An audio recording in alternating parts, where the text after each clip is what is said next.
여러분 안녕하십니까, 진성호입니다.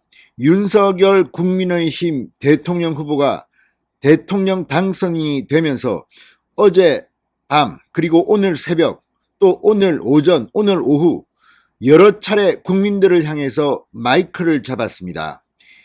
처음에 당선이 확정되는 순간 이 여의도로 서초동에서 오면서 많은 생각을 했을 겁니다.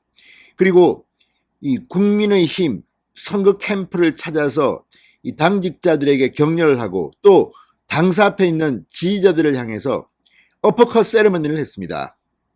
그때 상당히 감회가 새로웠습니다. 어퍼컷 세레머니는 뒤에서 이준석 대표가 지금 하세요 뭐 이렇게 말한 것 같기도 합니다.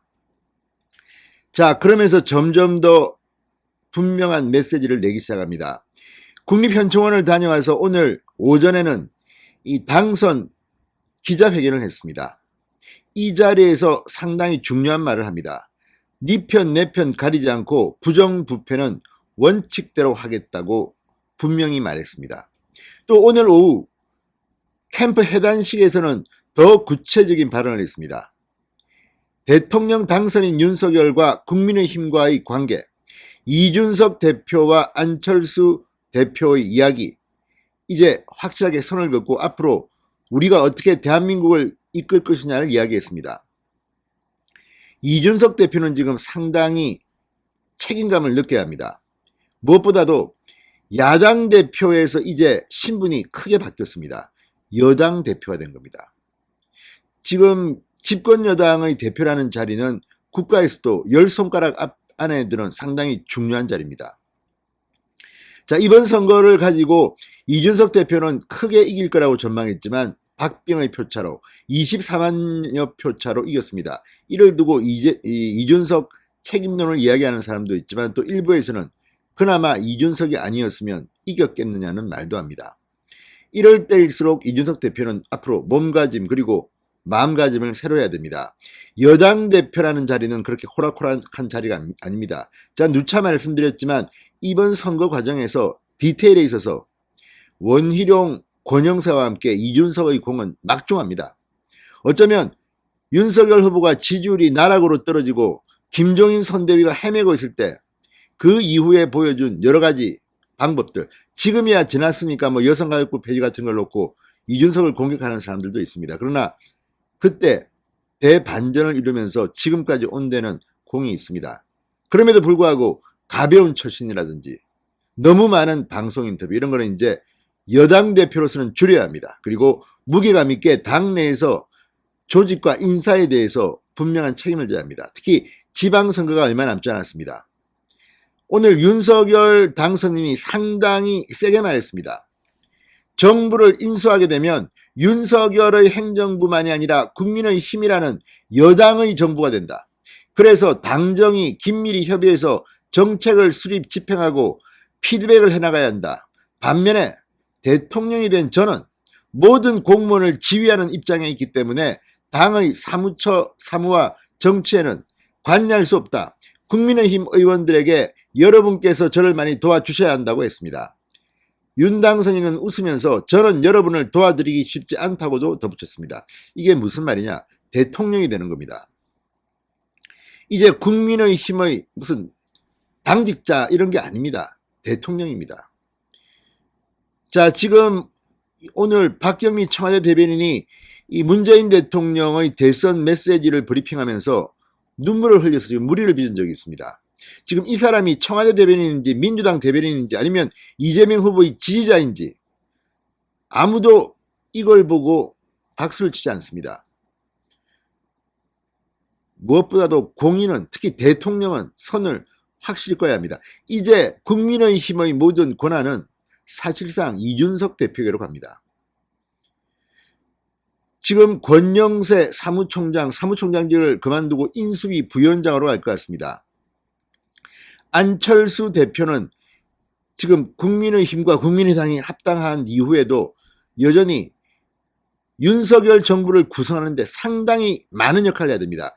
일단 인수위 구성에서부터 윤석열 당선인은 안철수 대표와 협의에 들어갑니다. 그리고 장관, 총리, 부총리 이런 거 할 때 이 내각의 안철수 대표도 영향력을 행사하기로 이미 약속을 했습니다. 뭐 구체적으로 지분 이런 거는 제가 모르겠습니다. 그러나 그때 윤석열 당선인이 안철수와 새벽에 단판을 지을 때 한 말이 있습니다. 종이 쪼가리 이런 게 뭐가 필요하냐? 나를 믿어라. 안철수 믿겠다고 했습니다. 그러면 그렇게 가는 겁니다. 그리고 한 번 약속했으면, 그리고 안철수 대표가 그렇게 뭐 무리하게 요구할 것 같지도 않습니다. 안철수 주변에 인맥이 그렇게 두터운 것 같지도 않습니다. 오히려 안철수가 뭔가 해야 될 것 같습니다. 뭐 총리를 하든 장관을 하든 부총리를 하든 아니면 과기부를 좀 키워서 과학부총리를 시키든지. 국무총리는 조금 힘듭니다. 왜냐하면 만약에 국무총리를 갖다가 내정했는데 민주당이 반대하면 불가능합니다. 국무총리가 아닌 장관은 반대도 임명 강행할 수 있습니다. 자, 이런 여러 가지 지금 복선이 있고, 또 지방선거에서 안철수가 어떤 역할을 할 것이냐. 지금 가장 국민의힘이 난감해하는 것이 경기도지사입니다. 서울시장은 오세훈이 있고, 부산시장은 박영준이 있고, 뭐 대구는 지금 박이 터지고. 그런데 경기도지사는 가장 유권자가 많은 자리입니다. 이재명 전 후보가 했던 그 자리입니다. 자, 이 자리에 누구를 앉힐 것이냐. 지금 사실은 무주공산이라고 보면 됩니다. 이재명 전 후보가 사퇴한 뒤 민주당도 별 인물이 없습니다. 뭐 안민석 뭐 이 정도로 되겠습니까? 자, 어쨌든 지금 경기도지사에 안철수가 나올 수도 있다는 이야기도 나오고 있습니다. 안철수의 정치 미래를 위해서는 그것도 나쁘지는 않습니다. 장관 총리는 파리 목숨입니다. 그렇지만 경기도지사는 4년 동안 안정적으로 자기 그룹을 관리할 수가 있습니다. 다만 지방선거는 선출직이기 때문에 상당히 공천 과정에서 또 내부 경쟁을 거쳐야 할 겁니다. 지금 심재철 국회부의장, 전 국회부의장, 김은혜 의원 정도가 거론되고 있고 그 외에도 뭐 많습니다만 여론조사를 보면 크게 두각을 나타내는 사람은 많지 않습니다. 자, 어쨌든 이런 모든 것 앞으로 윤석열 당선인, 물론 뭐 뒤로는 뭐 소통을 하겠지만 이제 대통령으로서 할 일이 너무 많습니다. 그리고 여소야 됩니다. 100몇 가지고 지금 저 172석의 민주당을 상대하기 위해서는 대통령에 전념할 것 같습니다. 그래서 오늘 이 해단식에서 했던 발언은 상당히 중요합니다. 정부를 인수하게 되면 윤석열의 행정부만이 아니라 국민의힘이라는 여당의 정부가 된다. 그리고 여당 대표가 바로 지금 이준석이 되는 겁니다. 대통령이 되는 순간 이준석은 아마 서열 순위 한 6, 7이 될걸요, 아마 여당 대표는. 자, 그러면서 윤 당선인은 많은 분들이 고생하셨지만 이준석 대표, 김기현 원내대표 차분하게 선거를 지휘한 권영세 선거대책본부장과 청년 보좌역들의 역할이 정말 컸다고 강조했습니다. 이거 상당히 중요한 멘트입니다. 해단식에서 감사하다고 구체적으로 이름을 거론한 사람이 이준석, 김기현, 권영세입니다. 물론 원희룡도 있고 뭐 상당히 많습니다. 그러나 물론 여기서 갑자기 이름이 기억이 안 난다더니 뭐 깜빡했을 수도 있습니다만 그래도 해단식에서 윤석열 당선인이 구체적으로 이름을 거명한 사람이 이준석, 김기현, 권영세라는 것은 주목할 만합니다. 이유가 다 있을 겁니다. 그리고 청년 보좌역을 이야기했습니다. 당내 그 많은 뭐 조직들이 있지만 청년 보좌역, 제가 볼 때도 이번 디테일 누차 말씀드리지만 선거는 지금 많은 사람들은 선거를 무슨 프레임을 짜야 된다, 뭐 단일화를 하면 된다, 뭐 물론 그거 중요합니다. 그렇지만 저는 선거 캠프에서 진짜 치열하게 한번 일해본 사람이기 때문에 그것보다 더 중요한 것은 하루하루 전쟁입니다. 그 디테일한 일을 처리할 사람들이 필요한데 이번에 청년 보좌역들 뭐 AI 윤석열이든 쇼츠 영상이든 뭐든 간에 상당히 잘했습니다. TV토론도 이 청년 보좌역들이 열심히 도왔다고 알고 있는데 아무튼 이런 것들 이외에도 많은 사람들이 다 열심히 했지만 그전의 국민의힘, 한나라당, 새누리당에서는 보지 못했던 이 젊은 조직이 윤석열이 대통령이 되는데 상당히 공헌을 한 것 같습니다. 이런 점들이 앞으로 국민의힘이 나가야 할 가치를 보여줍니다. 호남에서 득표, 물론 원래 예정됐던 뭐 20% 30%는 아니지만 그래도 역대 대통령 선거 사상 보수정당이 가장 높은 지지율을 뭐 13%, 뭐 아무튼 그거는 의미가 있는 게 비단 호남에서의 그 득표 이 숫자가 중요한 게 아니라 서울에 살고 있는, 경기도에 살고 있는 호남 출신 유권자들의 마음을 움직입니다. 아, 윤석열이 지금 호남에 공을 들이고 있어요. 저렇게 자주 갑니다. 호남에서는 몇 표 못 건졌더라도 수도권에 있는 호남 분들한테는 상당히 감동을 줍니다. 그래서 이미 선거는 끝났고 이겼습니다. 몇 표 차이로 이겼든 뭐 이겼습니다. 그런데 이제 지금 뭐 과거를 복귀해서 네가 잘했다 내가 잘했다, 실제로 저는 가장 실망스러운 게 100석이 넘는 국회의원들이 잘 안 보였다는 겁니다.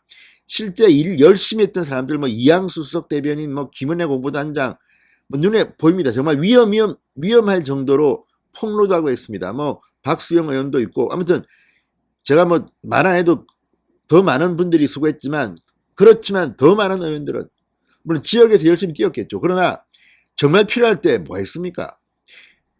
국민의힘은 개혁돼야 됩니다. 윤석열 당선인은 아마 그걸 원할 겁니다. 그리고 윤석열 당선인은 이런 말도 했습니다. 오늘 이 말을 듣고 아마 모골이 송년한 사람들이 있을 겁니다. 민주주의를 위협하는 부정부패는 네 편 내 편 갈 것 없이 국민 편에서 엄단하겠다고 했습니다. 우리 국민 누구에게나 공정하게 적용되는 법치의 원칙을 확고하게 지켜나가겠다고 말했습니다. 이게 오늘 오전에 했던 윤석열의 당선 인사입니다. 이재명 전 후보는 어떻게 될까요? 문재인 대통령과 문재인 정권에서 부정부패 혐의가 있는 사람들은 어떻게 될까요? 아무튼 오늘 윤석열 당선인이 했던 많은 발언들, 지금 국민의힘과 그리고 국민들에게 또 부정부패한 사람들에게 상당한 충격을 주고 있습니다. 이준석은 제발 좀 이제 무겁게 여당 대표가 됐다는 것을 명심하고 무겁게 움직이기 바랍니다. 진성호의 직설이었습니다. 여러분 감사합니다.